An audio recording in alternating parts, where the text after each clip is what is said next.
In the same spirit, we have, Pallaso? Yes. Now Pallaso is the most trending artist in Uganda today. Okay. Like what dead, he's on form. Yeah. Yeah. If you make a show and you don't have Pallaso on the show, man, just can I just say shout out to Pallaso. I've got a track with Pallaso right now. You have a song with Pallaso. I had to connect with the king. You already know that. I already know he's the king of these.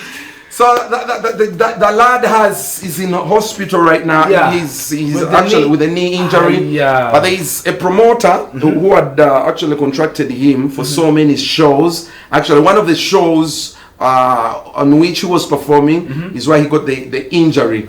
But I love the spirit of the promoter. First of all, he excused him for some shows. He's like, bro, I understand you're sick, so you don't need to force it. Yeah. And actually, he went for this operation, and the promoter was also there to support him financially to make sure he gets through this. Otherwise, any other promoter would like, well, I paid you to perform for my shows. Where's my money?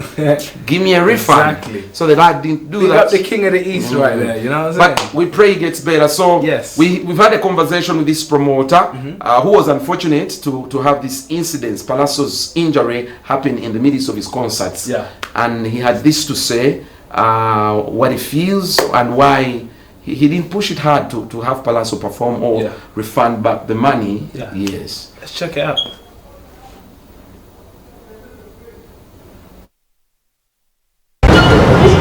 Ekisaawe officially nakiteekamu nnyo amaanyi omwaka guno okuva ne January w'omwaka guno.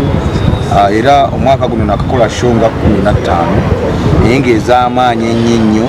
Nateeka tuwa ya Chameleon ne Gravity era bali bagiyita Forever to Sing. Yali Greater Masaka region, Masaka, Semba, Buleli, Antumbe ne Nakivale. Then show endala ezasinga okwogeza abasajja bapromota ababadde mu kisaawe obwamaze show za Pallaso. Boy bali bakayanira nti Pallaso tebagenda muteeka ndi because ne mutegeka show 7 yali tuwa ya show 7 ku 7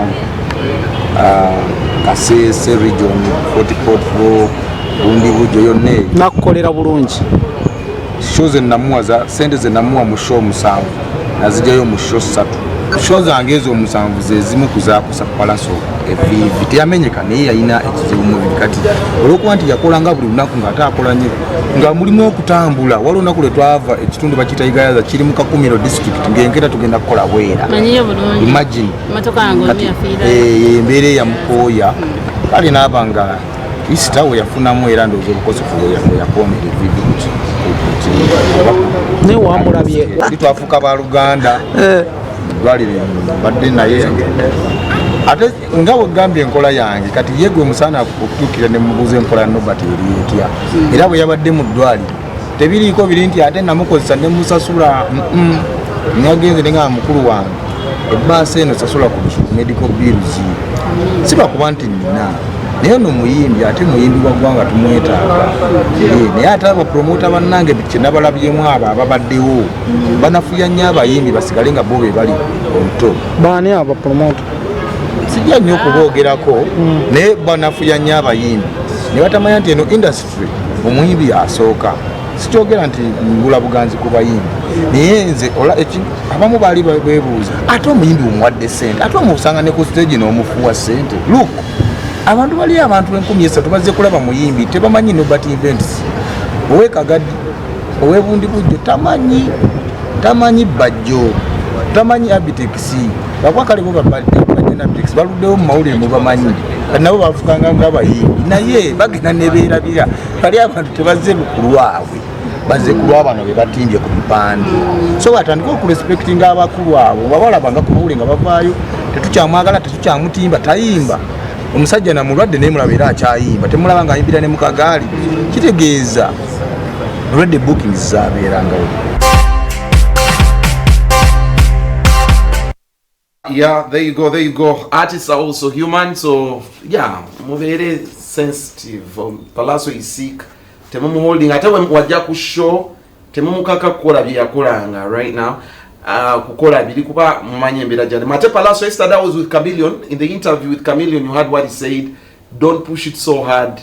Don't push it so hard just because people have paid you to perform.